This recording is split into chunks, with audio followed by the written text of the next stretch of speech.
and welcome to another episode of Dad versus Daughter. I'm Tim the Dad, and today I'm going to be taking a look at Bang the Dice game. Now, you may be familiar with Bang the card game. This is very similar, except obviously it's a dice version. In this game, we're going to be taking on the roles of the sheriff, the deputy, outlaws, and even a renegade.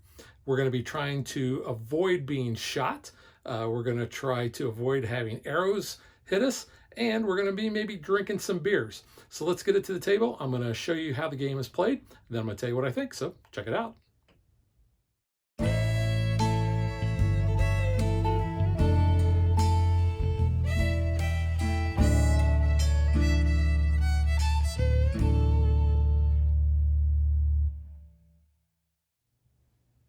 I laid all the components out so you can see. We have 3 bullet chips, we have single bullet chips, we have single arrows, we have our roles, which there are 3 outlaws, 2 renegades, a sheriff, and a deputy. We also have 6 player aid cards. And then we have a bunch of character cards that we are going to have. That's going to be who we are in addition to our role. We also have 5 dice, and on our turn, basically what we're going to do is we are going to be rolling these dice. We can re-roll up to twice, basically just like Yahtzee. You can keep any dice that you want, and you can re-roll the other dice that you want, with the exception of dynamite. Anytime you roll dynamite, you have to basically keep that result and kind of set it aside.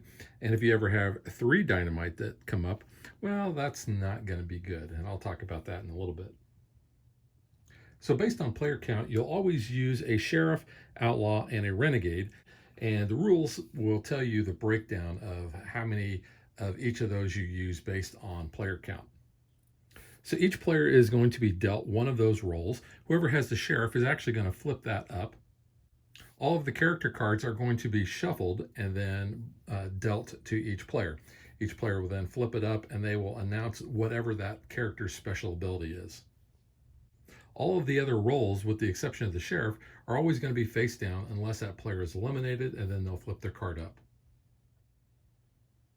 Each of the characters have their own special ability and their own starting health, which is shown here. You can see for Jesse Jones, he is going to start with 9 health. So he would take 9 bullets, and those can be, a combination of the 3s and the 1s. Because as you lose life, you're going to be putting those back into the supply, and when you gain life, you're going to be taking those back. And you can see down at the bottom, it says, if you have 4 life points or less, you gain 2 if you use the beer for yourself. So the other characters we have Blackjack, Susie Lafayette, Lucky Duke, El Gringo, Vulture Sam, Sid Ketchum, Bart Cassidy, Kit Carlson, Paul Regret, Slave the Killer, Jordanius, I think, Pedro Ramirez, Rose Doolin, Calamity Janet, and Willie the Kid. So let's say we have a 5-player game. We are going to include the sheriff, the renegade, 2 outlaws, and a deputy. So what we're going to do is we are going to shuffle these up, and then we are going to deal these out to each of the players. Then whoever has the sheriff card is going to flip their card up. So we see this player over here was the sheriff. Now what we're going to do is we're going to shuffle up those character cards, and we're going to deal 1 to each player. Everyone will take their starting health. So Paul Regret will get 9. So we'll give him 2 3s and 3 more. That'll make it easier. Slab the Killer has 8. Pedro Ramirez has 8. Now the sheriff always gets +2, so Rose Doolin is going to start with 9, but because Rose is the sheriff, she is going to start with 2 more. And then Calamity Janet is going to start with 8.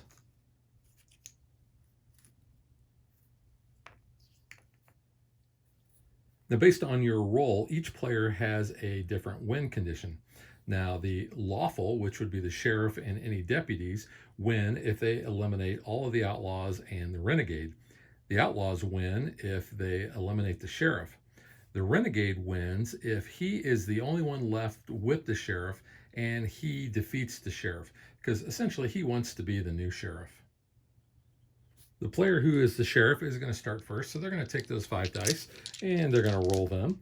And any arrows that come up have to be assessed immediately. So you can see the sheriff had an arrow, so they're going to get 1 of the arrows. And I'm going to talk about how the arrows come into play in just a minute.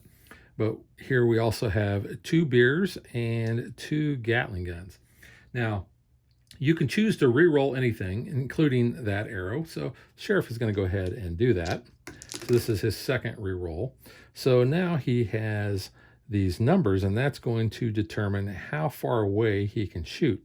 He also threw a arrow, so he has to take another arrow, and a dynamite, which this die is going to be locked. So let's say the sheriff wants to do 1 last re-roll. So they're going to take that arrow and roll it and through another dynamite. So 2 dynamite by themselves don't do anything. So now that he has used up all his re-rolls, and he didn't have to re-roll anything if he didn't want to. He could have just gone with whatever the initial roll was. But we're going to determine who gets shot. So the sheriff doesn't know who any of the rolls are at the moment. So he looks at, we've got 2 1s. So he's going to look at who is 1 space away from him. So that would either be Pedro Ramirez or Calamity Janet. He can assign basically a hit to each. He could assign both hits to the same character. And let's just say that he's just going to arbitrarily assign 1 to Pedro and 1 to Calamity Janet. So they each lose 1. Now we have the 2, so we're going to look at who is 2 spaces away. So that would be Slab the Killer, or coming this way, Paul Regret. There's only 1 of those, so he's just going to go ahead and say Slab the Killer is going to take a hit. And then play is going to go clockwise, so now it would be Calamity Janet's turn. And you're going to keep going that way until 1 of the game end conditions is met. And that's really all there is to the game. So let's talk about what each of the die faces do. There is actually an order of resolution that you have to follow. So the first one is the arrow. And like I said, that one is going to be an immediate one that you have to resolve regardless of the rerolls. So what's going to happen is a player is going to take 1 of the arrows out of the central pile. If they happen to take the last one, then players are going to count up how many arrows they have, and that's how many life points they're going to lose. Then what they're going to do is return all the arrows to a central supply. Now, I also mentioned the dynamite before. So 1 or 2 dynamites don't do anything other than the fact that those dice are locked for the rest of the turn. However, if you roll a 3rd dynamite, then that ends the turn immediately. The player who rolled the 3 dynamites loses 1 life point, and then the other dice you can resolve as normal.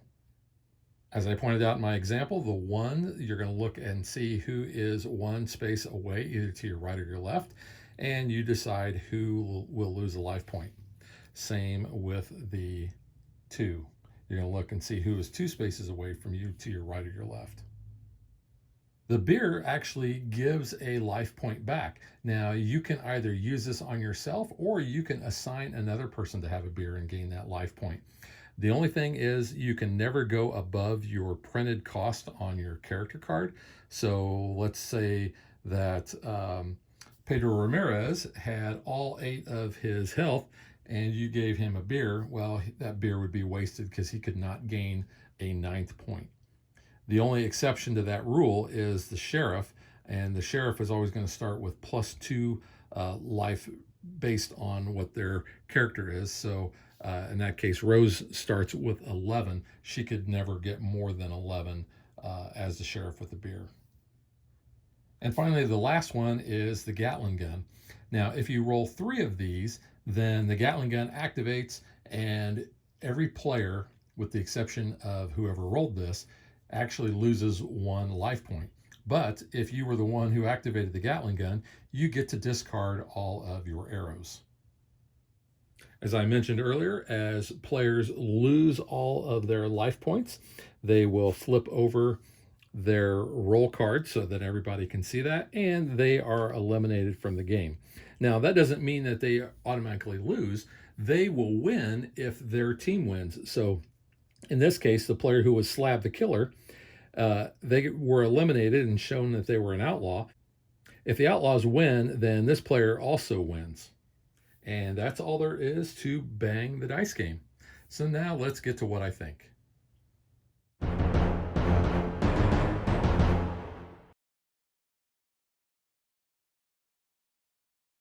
So if you've watched the channel for any length of time, you know that one of my favorite genres of games are Western games. And I also love dice. So this was kind of a no-brainer when I started playing this, that I was probably going to like it, and I like this one a lot.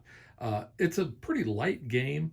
I use this as a filler because the games don't really take a long time to play.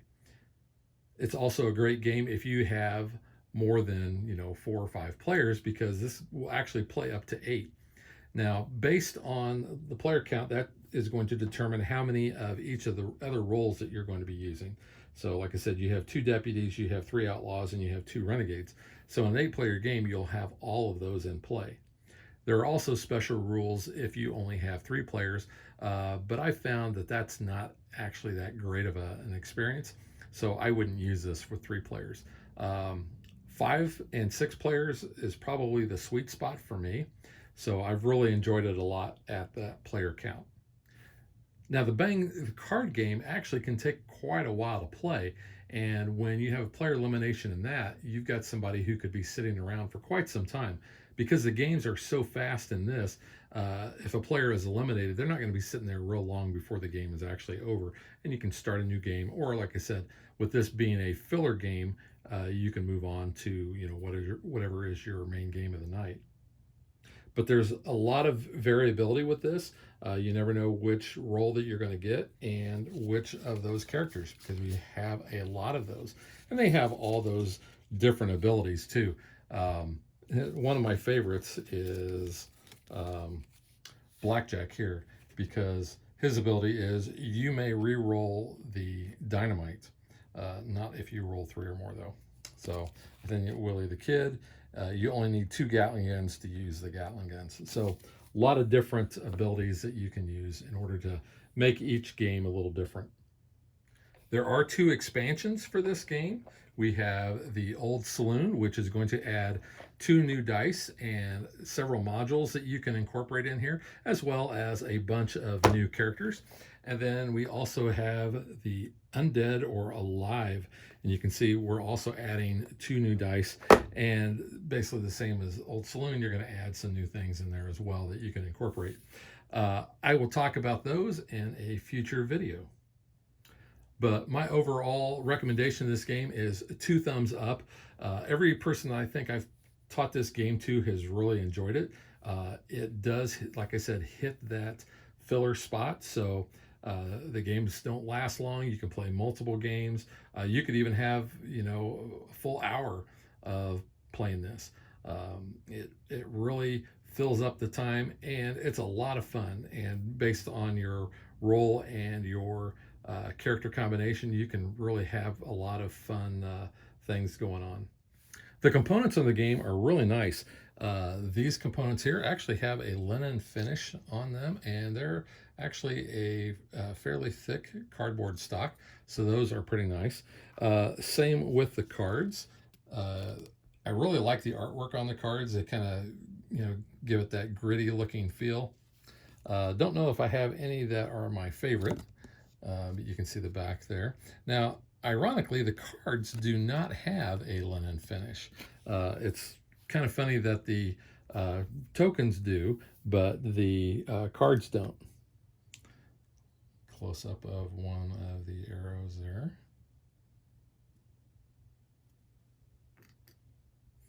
And then, like I said, when you look at the roll cards here, those look pretty cool as well.